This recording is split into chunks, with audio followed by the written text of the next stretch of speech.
Ilica 32. dio. Poslije potresa godine 1880. Zagreb sve više poprima obrise istinske europske metropole. A 10 godina poslije potresa broji već oko 50.000 stanovnika. Oni trgovci koji su znali pogoditi potrošačku žicu svojih žitelja ubiru plodove dobrih odluka, a među njima je i naš dvojac, Kugli i Deutsch. Početkom 90. godina razmišljaju o još većoj trgovini. Odluka sazrijeva i u lipnju 1895. sele u Ilicu 39, a već u studenome naredne godine napokon u prostor koji će svime, površinom, rasporedom, prostorija i položajem, postati konačnim ostvarenjem njihovih očekivanja. Ilica 30. Ondje imaju sve, ponešto odvojene, a ipak spojene prostori za prodaju knjiga, prodaju školskih potrepština, papirnicu.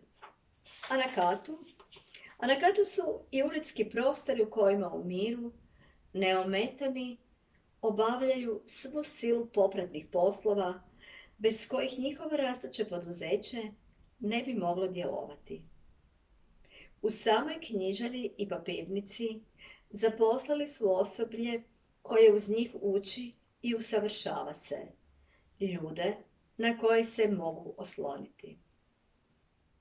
U tom se vremenu rodilo ono što će poslije desetljećima biti svojevrstan zaštitni znak svih Zagrepčana, knjižara Kugli.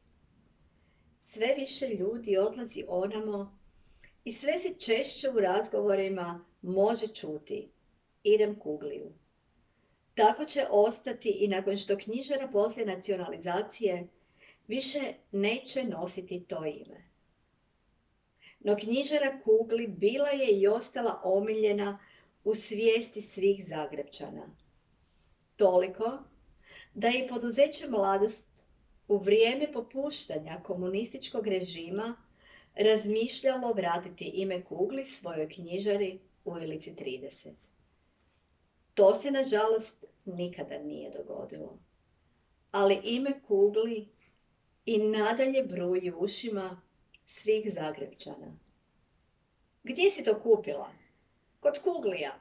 A gdje drugdje?